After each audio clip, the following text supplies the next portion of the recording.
Hello, we're going to revisit a couple of razors today. So we're going to retest the Darwin and we're going to retest this CV lava catcher, Mr. Carl Victor's lava catcher.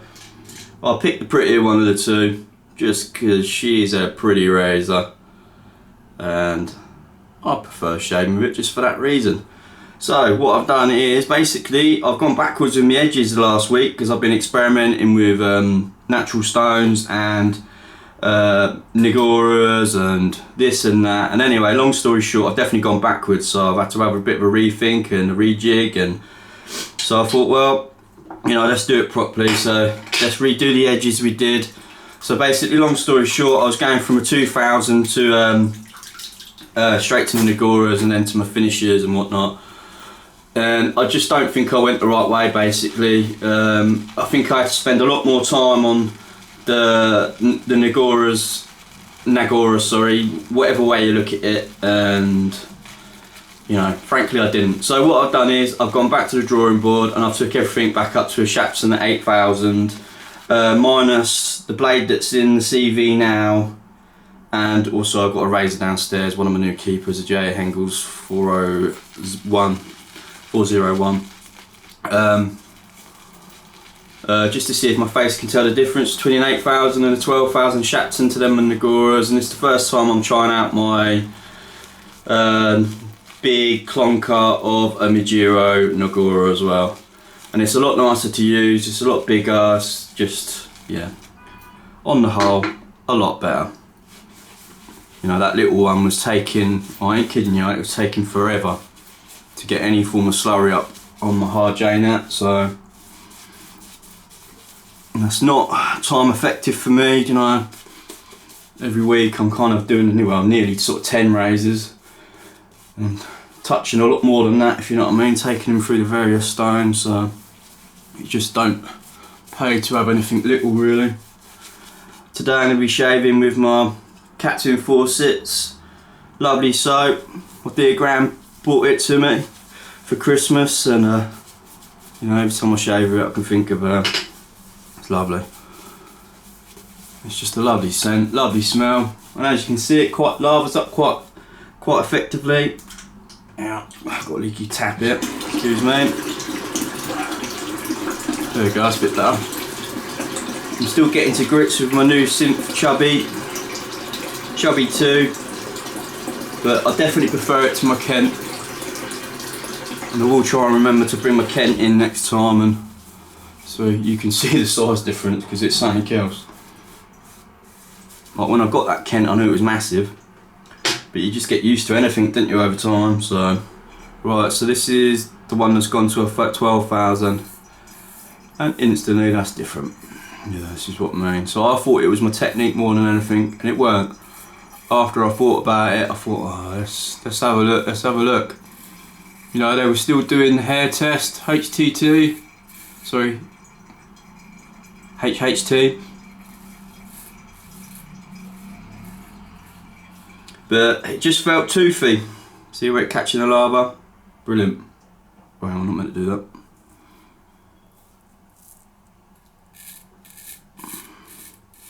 Very happy with that.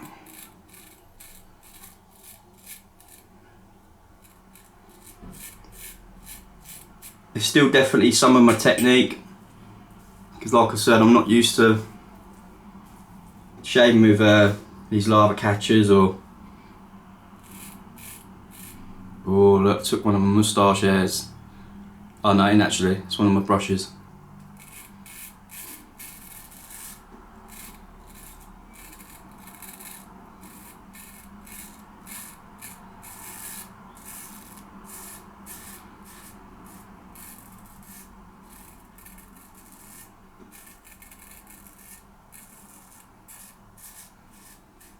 And the thing that really convinced me that it was something to do with my edges was like sort of half hour, an hour later, I started getting a form of irritation kind of thing, and I very rarely get that, and it's normally because I've let myself cool down too much. So this is the Darwin De-Luxe. It's like really old razor.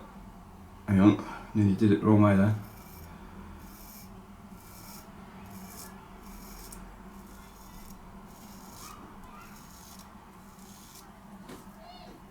Yeah, and instantly I can tell that's better as well. And from memory, I think I took these to a 5,000 and then to my naguras.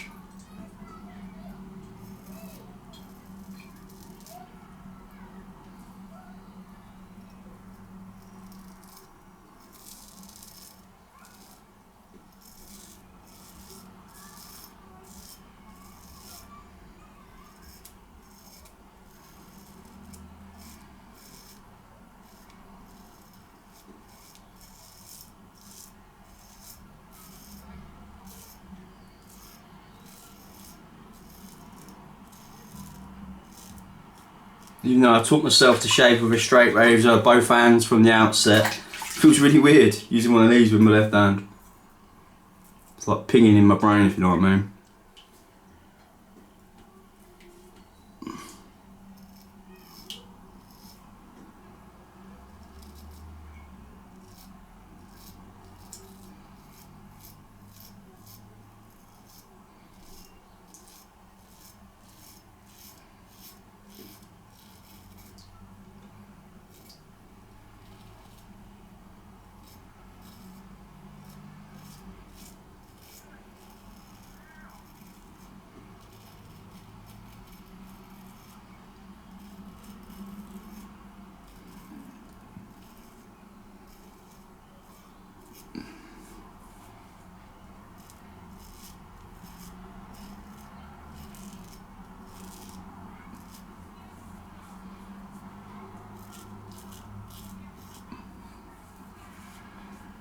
Yeah, it's incredibly smooth.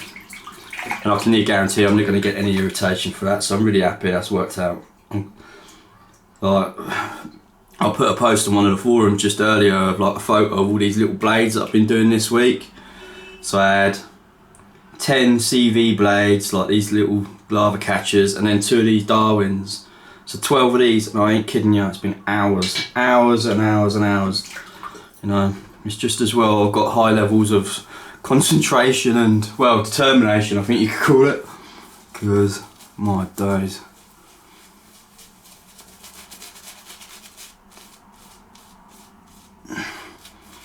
And then I honed a few razors, like straights, and it just felt like, oh, almost like a joyous event putting a straight back onto the stone compared to them. Like, don't get me wrong, like, they're not hard or anything, they're just really tedious because you can only go so fast with them basically. Like with a straight, you know, I can go quite fast now, but especially if the geometry's all nice and tidy and easy.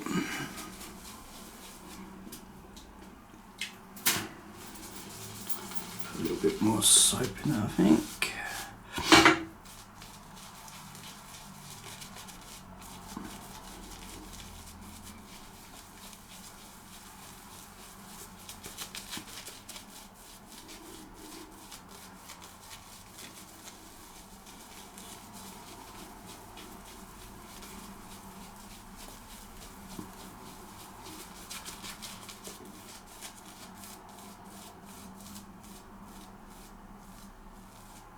Like painting the face, isn't it?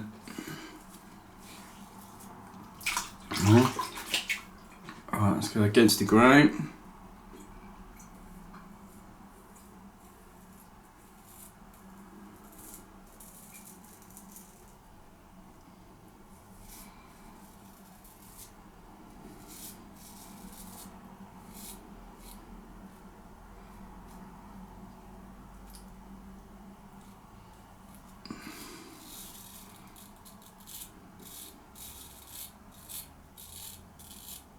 Lost a bit of weight. Can see more of my Adam's apple.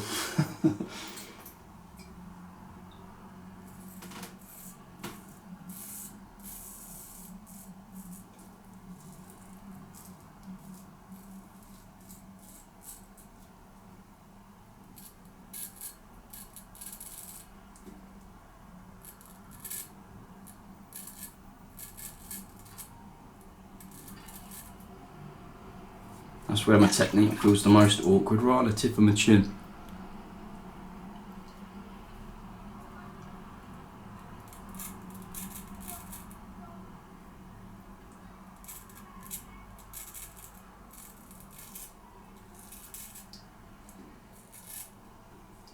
totally not getting my angle right there, but that definitely is my technique. I feel like all fingers and thumbs, I think they say. Right, let's try this little Darwin.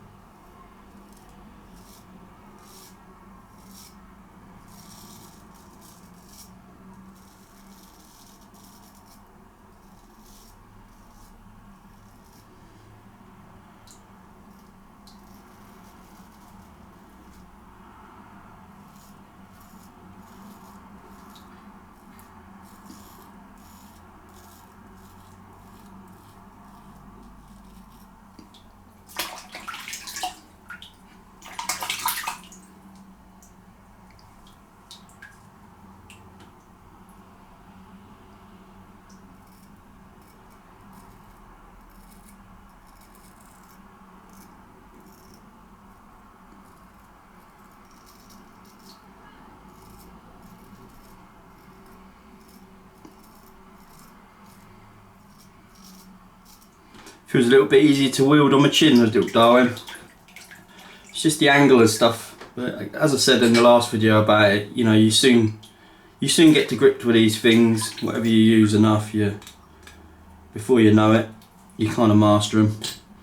There is something of note I want to mention though as well, right? So, you know, natural stones, especially Jnats, are known for giving like really nice like frosty edges and stuff.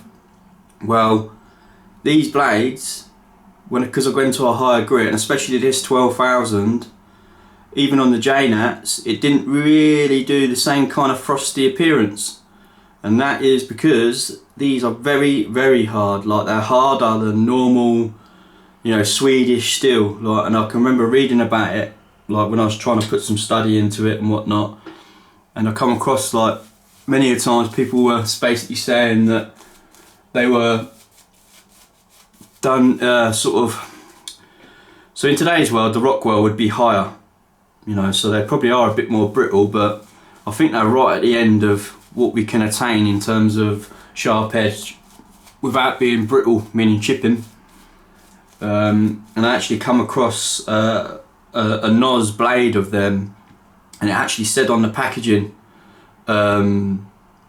special steel, basically, in Swedish, sorry. And you can, you know, and that gives it away, like on the stones, you know what I mean? There's no line. Like these in this Darwin De-Luxe, they've got a lovely frosted edge, and they're made from cobalt, and cobalt's considered quite a hard steel as well, especially the cobalt from back then. So again, it's just a little observation. Right, I'm gonna love you and leave you. I'm gonna dry everything down, clean everything.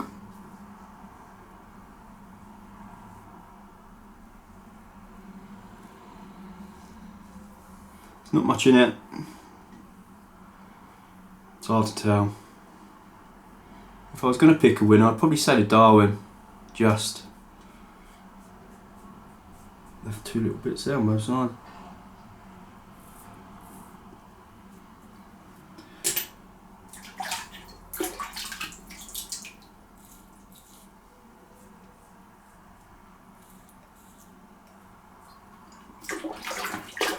Right.